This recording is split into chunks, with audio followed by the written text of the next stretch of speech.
This is Eric Rutan of Cannibal Corpse. You are listening to the Scars and Guitars podcast with Andrew McKay Smith. Hope you're doing well out there from wherever you are tuning in from across the globe. I appreciate you listening. The interview subject or the conversation, they're conversations. The conversation I've got prepared for you is with a fella from Melbourne. He's a guitarist and vocalist extraordinaire, and his name is Andrew Hudson. He's got his own group, the rather excellent Harlott. They had an album out last year called Desecrator of the Final Age. I'm getting into it lately. I missed it the first time around, but I'm inspired by his recent inclusion in Desecrator. To go back and check out Harlott's album Desecrator of the Final Age. But I suppose I was inspired to reach out to Andrew because of an Instagram follower who hit me up and said, "Hey, love the conversation that you had with Riley Strong of Desecrator. Why don't you have a chat to Andrew as well?" So I reached out to Andrew and he thought it was a good idea too. So I'm grateful. So thank you very much, Daniel, down there in Melbourne, for giving me the idea to reach out to Andrew. Andrew's a top fella. We talk about, COVID. What else can we bloody talk about these days in Australia with the eastern seaboard going into, let's just call it perennial lockdowns. So we talk about that up top. But then, of course, we discuss the Desecrator album, one of the contenders for Album of the Year, Summoning, and also what's going on in Harlott. So here he is, Andrew Hudson from Harlott and Desecrator. There he is. How you going? Good, mate. How you doing? Good. What's happening tonight? Are they? Is there a curfew after 9 or something like that? Oh yeah, there's a 9 p.m. We're back on that. Don't get me started. Don't get me fucking started. You know, I seriously hope at the next state elections that the three arseholes that run the eastern seaboard get just punished. They are fools, they are liars, and they do this for political expediency. I think at least with Gladys Berejiklian in New South Wales, there was an attempt there, but you know, this zero-sum game that they are playing, meaning zero cases of community transmission that Australia and New Zealand are playing, which is a model nowhere else in the world, as far as I'm aware, is following. How the hell can we have zero community transmissions? It's like saying ban the flu. Unfortunately, they kind of committed themselves to the course of action because they went so hard last year. They can't this year be like, oh, maybe we overreacted, because then, you know, they've got 5 months of lockdowns to admit that they overreacted. So they need to stay the course for their own, integrity, while the rest of the world's just kind of accepted, the mortality rate as what it is. Well, it should, from day one, it should have been, if you have a comorbidity, whatever that might mean, if you're elderly and frail, if you're in a nursing home, we will do everything we can to protect you, but you need to protect yourselves. As for the rest of you, we've got an economy to tick over. The issue here, it's the small businesses, the bands, anybody who's trying to do things without direct government intervention and assistance has just been punished. Now, We're going into the second year of it. I mean, what about you guys? You're in two killer bands who have had probably one of the albums of the year this year in Summoning, and an excellent album last year. You haven't been able to play. Yeah. What can you do? Cancelled, cancelled a couple of festivals in Europe, cancelled tours, cancelled organisations, delayed releases. My point is they don't give a shit. You literally are not. You're not part of the political profile that actually gets a look in on these things. So no decisions will ever be made for the musicians. None. Well, unfortunately, the government doesn't make any money off me for that endeavour, and it's the sun will continue to rise whether or not I do it or not. So it's we're just not important in the in the grand scheme of things. We come fairly low down that list. But does that make it, and I've spoken to Riley about this, but I mean, how much longer are we going to continue doing this? It could go on for years. And what does that mean for you as a working musician then? Is it going to come to a point where you just go, look, I'm just going to release music and not even try to tour off it, which means I can't raise enough revenue to... Yeah, well, I mean, the beautiful thing about, particularly as an Australian band,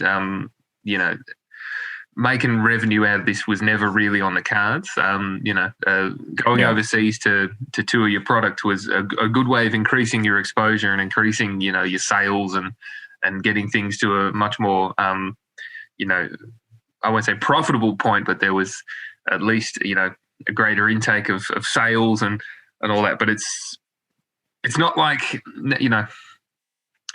I'm not at a level where I'm losing, a source of income as much as I'm losing a source of expenditure.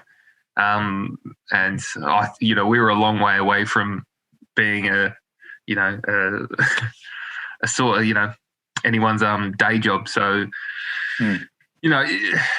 if anything, it's forced me to just sit home and save money. And it just, it changed how, it changed your mentality. You couldn't just go and play shows to get your music out there. So you had to think of other ways to make sure people were going to know that it existed, because we relied, with Harlott, the first time we went to Europe with Annihilator, every single night was playing to full rooms of people that had never heard of who we are. And so, those were really formative kind of shows. And the hope is now that we don't have to do that, because we're not going to be able to for a very long time. And, whilst COVID might not last for much longer, it won't be long before the next sniffle or, throat lurgy forces again, nationwide lockdowns. And, it's going to cost a fortune to travel overseas after this anyway. So what can you do? Hey, how did change the whole game? Yeah, it does. But did that have, obviously it had an effect, but when I say noticeable effect, how much of an effect did it have on you being able to spread the good word about detritus of the modern age? I was really stoked that it didn't. I didn't feel like it impacted it too much. Obviously with major label like backing and support, they've got an incredible marketing team behind them, and because of the way the internet works and because of how services like Spotify work, people that had liked the other albums, all the fans that we'd slowly picked up anytime it had featured on a playlist and someone had clicked. I don't know how Spotify works at all, but we gradually pick up more fans, and people who listen to that kind of music will get shown it when it comes out. So,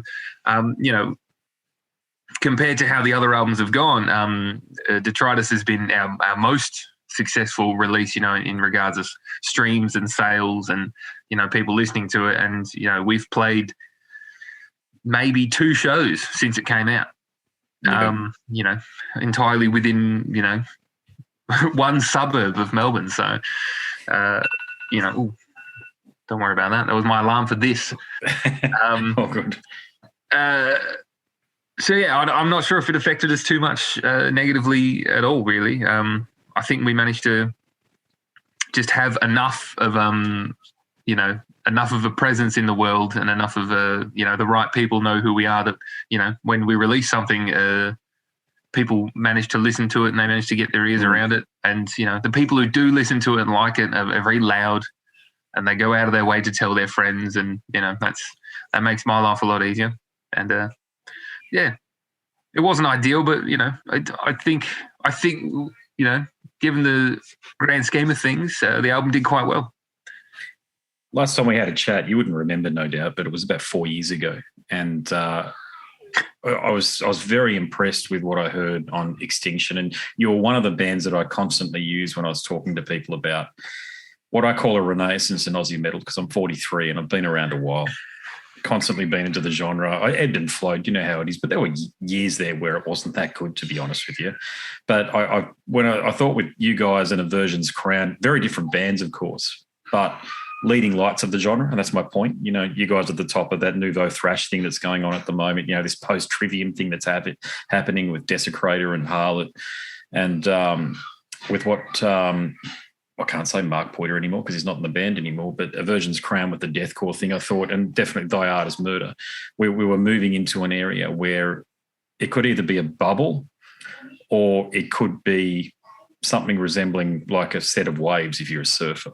But I think it's a set of waves. So, and you've just proved it with this album here. So it's awesome to hear that your new album, you didn't have to tour for it to be a success. because you had that momentum behind you and you had the roll gold quality in the riffs still. So, I mean, I think it just allows you to be in a position where conceivably these lockdowns are going to continue for the next 5 to 7 years. Okay. So you probably got 2 or 3 more albums in you through that period, but it's not going to accrue your opportunity. And just to double back on a point that you made about the financial side of totally. I mean, anybody who's trying to make money out of heavy metal when they're an Australian band is I don't know, just go and see a psychologist or a psychiatrist or something. But the point is, there is another type of currency. There's that spiritual currency. You have to do this, don't you? You probably at this point have no choice, especially given the move into Desecrator. Look, it's been, I've accepted it for a really long time that this was just kind of what my life was going to involve, and I am at least glad that this is what's happening in the world right now is happening at my ripe old age of 31, because in my early 20s this would have killed me. In my early 20s I was hungry and desperate and just wanted people to hear what we were doing, and it would have killed me to have released our debut album and then to not be able to do anything with it. That would have devastated me. So I'm very fortunate that we're in the position that we're in, that I didn't need to, hit the road and pedal my wares. So, but yeah, that sense of this is what I have to do. It's just, so much of my life has been built around the fact that this was just something I always accepted was a really large part of the person that I am. And this was something that I was, not only something that I consider I'm reasonably good at, but something that I was, quite enjoyed. Sorry. Yeah. Mrs. is just popping her head in to say hi. Oh, good. Hello. She won't respond. She's got shy now. She's made her point now. She's built. All right. I don't do too many non-one-on-one podcasts, so I think I've done like 2 or 3 ever. You'll appreciate it decorating behind me, though. I do. What's that? An antelope or something like that? Gazelle, zebu. I've got no idea. It's a skull and it's on my wall. It looks cool, and they're everywhere in the house now, and none of them were mine. Hey, with your moving into Desecrator, I spoke to Eric Rutan about this because he'd been around the guys in Cannibal for years, and now he's a member of Cannibal, but you're in a similar position. Did you have to adopt a different mindset when you were recording Summoning than what you would typically take into with Harlott? I had to adopt one of my favorite mindsets ever, because after running Harlott for as long as I had, and I'm not the dictator that everyone will tell you that I am. I'm reasonably easygoing. I'm always open to ideas and opinions, but it's just, I've found that when you've got the idea and you've got the drive, it's easy to just kind of make things happen, at your own pace. So joining Desecrator, one of the best things about it was the fact that I wasn't in that position anymore. I wasn't the boss of that band. And it was really nice to just be in a position where it was like, here's what you need to wear. Here's what you need to play. That's where you stand. Rehearsals of this. Didn't have to organize anything. Just got to kind of experience riding along with a band as a musician for a change, as instead of being like the face of it or the the mastermind behind it. So, I like to think it didn't take too much adjusting for me because I loved the change. Because it was a really refreshing way for me to be, and it was cool to be. It had been a really long time since I'd been in rehearsal rooms with other bands. Obviously when I was younger, I used to haul myself out to anyone who'd give me the time of day. But it was cool to just be in another group of musicians to kind of gel with them in different ways. To because every musician that you play with in your entire life, some of them you'll click with, some of them you'll have a bit of hard time, making the square thing fit through the round hole. But you can always get it together, but sometimes it's effortless how well you can kind of, that inner metronome that you've got will just line up with what everyone else is doing in the room. And it was really nice to kind of, that was one of the first experiences in my life where stepping into a room with 3 other people, and it was just, I just felt like I was straight on that page with them. And everything kind of made sense. It was nice to just be kind of being like, I felt like I was being along for the ride a bit.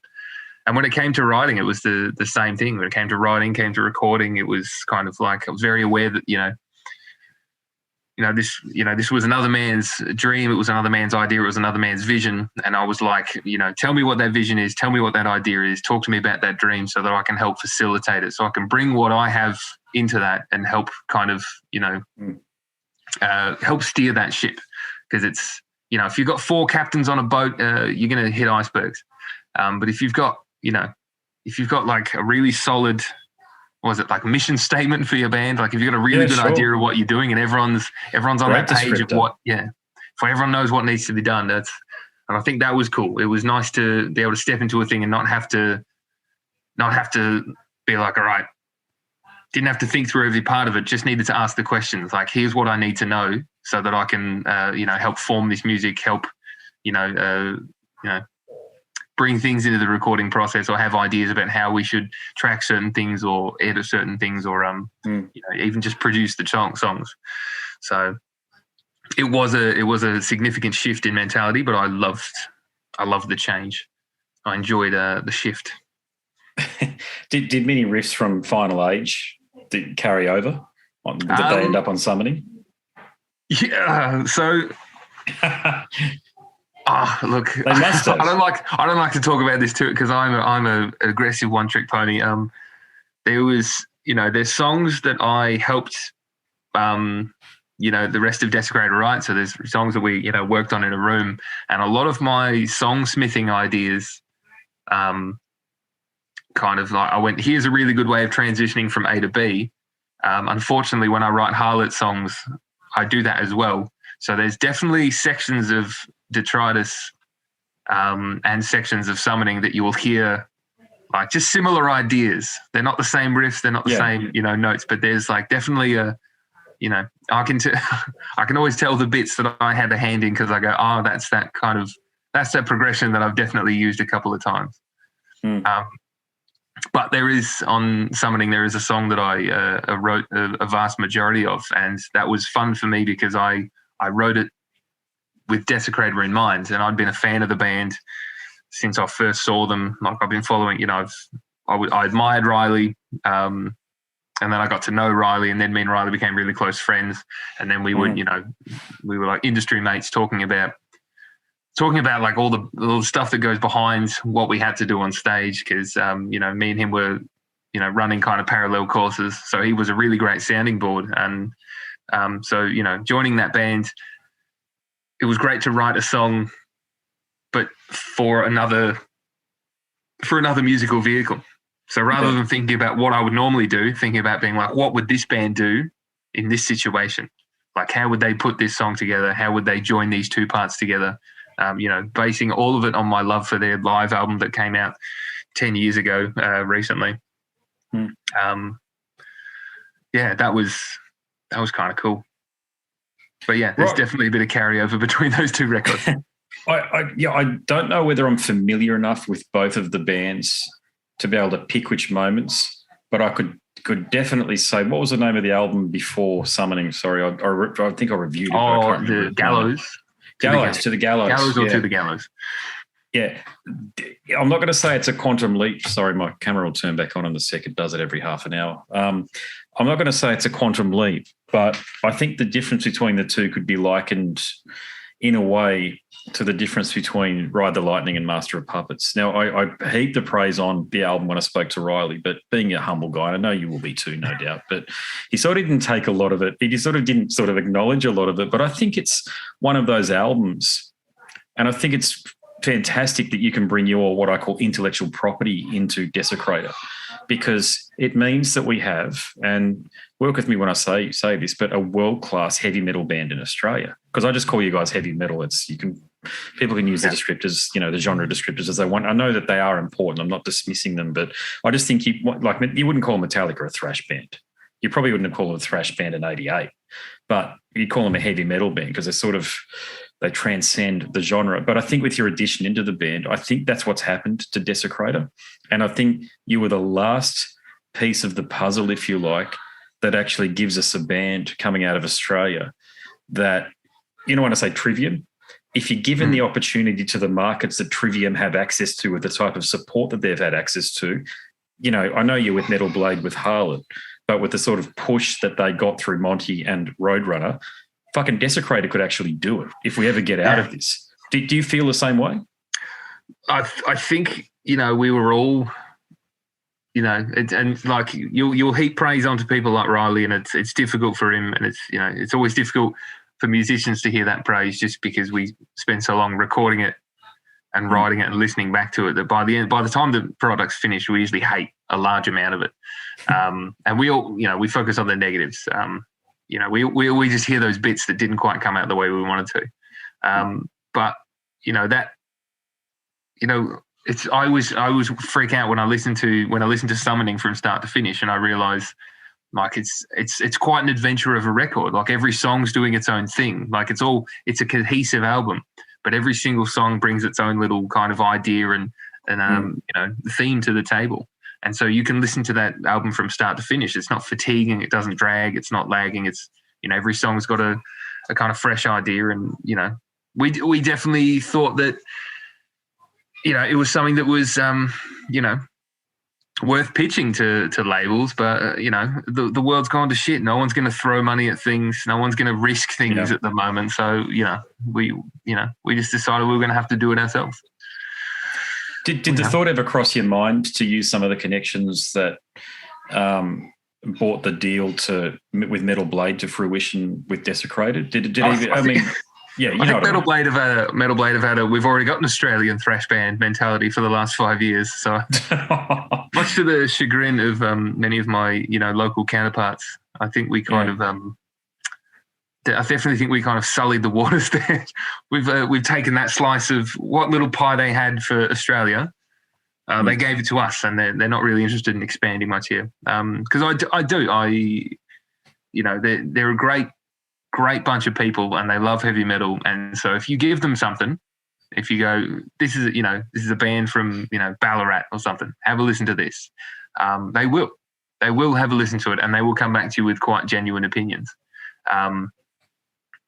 But, you know, they're not in a position to make kind of, you know, gambles at the moment.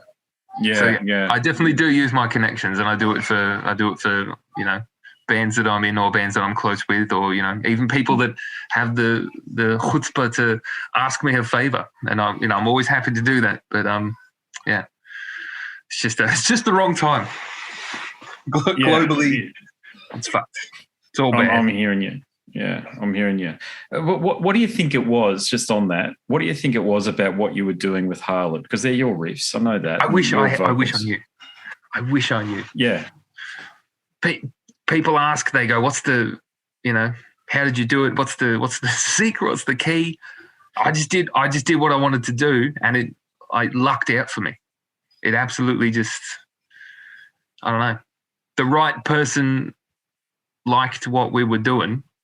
Yeah. And, you know, and they ran with it. So, you know, it's fortunate, you know, I'd have been writing the same music and releasing the same albums regardless of anyone's interest. So I'm just fortunate that, you know, at some point someone's picked it up, but I genuinely don't know what it is. You know, that, yeah, those are my riffs. Those are my riffs, my ideas, my lyrics, my songs. I suppose you'd bottle it. You suppose you'd bottle it if you could, but you just, who knows? Yeah. If I had any idea, you know. Idea, yeah. I just don't. Is your biggest territory the United States? I think so. That's, you know, I mean, if I look at Spotify numbers, yes. Our most people that listen to us on a daily basis are in America. Is that like approaching 50% though? That sort of thing. They're American, and it's definitely like it's a good chunk of it. It's you know, they're like, their daily listeners are, you know, at least twice of the next nearest country usually. It's usually your United States, Germany, UK, Mexico. Yeah. Australia gets in there eventually. Funnily enough, our most popular town is, I think, in Chile, the capital of Chile. has got the most people. Yeah, Santiago. Yeah, Santiago, Chile is the city with the most daily listeners. So America's spread everywhere, but everyone in Chile. I've got the same issue where my domestic or my podcast listenership is growing, but my domestic audience share is shrinking. I have less than 10% of people who listen come from Australia, and there's not a goddamn thing I can do about it. I've tried advertising to the Australian market and stuff. It's just, I don't know, one of those things. We struggle to sell stuff to Australia because our distribution barely covers the country. And, because we do, obviously it's our hometown. Melbourne's full of lovely people that have been following us from the start. And there's a couple of, those mega fans that just, they come to every show. They love you like you're their own son. Those people pre-ordered our albums. They spent obscene amounts of money on shipping, and it took an eternity for them to get over it. And you feel bad, it's really hard for us to actually service the Australian market with physical media. Just by having a American-founded, European-based label. But look, I'll finish by saying congratulations on the 2 albums. Okay, I mean it. I mean, I actually think Summoning. Let's talk about this year. It might be the album of the year, as far as I'm concerned. And you're a part of that, of course. You're a big part of that. So congratulations for that, and long may you continue to produce killer heavy metal. I appreciate it, man. I'll do my best. All right, there he is, a fellow Andrew Hudson from Harlott and Desecrator. Hope you enjoyed that conversation, because I certainly enjoyed the chat with Andrew myself. If you like what you heard, go across to scarsandguitars.com. I'm updating more and more content as the days and weeks go by. A lot of old stuff that I'm reposting, but I'm putting a bit of an archive tag on it. I've been doing this for about 4.5 years at this point, so I'm going over a lot of my contributions to other websites and repurposing them for this one here, because Metal Obsession, if you're in Australia, isn't really an active website from the looks of things anymore. And I've done, might have done 100 or so contributions. So I'm making sure that they live a life beyond potentially the end of that website, if that is indeed what is happening. Anyway, if you do enjoy it too, if you can like, subscribe, share, all of that bullshit. If I don't ask, you won't potentially do, so I appreciate it if you could do that. I hate doing it, by the way, because, it's implied. I don't really need to ask, but a social media expert said, you don't do that and you need to do that, so I'm doing it. What else is there? Nothing. It's Saturday. It's 24 past 12 p.m. It's a beautiful day here on the Gold Coast. I might go outside and do some yard work after I've completed the rest of the editing that I've got to do and all the other conversations that I've got coming up. Been a bumper week this week, it has been. So anyway, my name's Andrew Mackay-Smith. I'm the host of the Scars and Guitars podcast series. It's goodbye for now.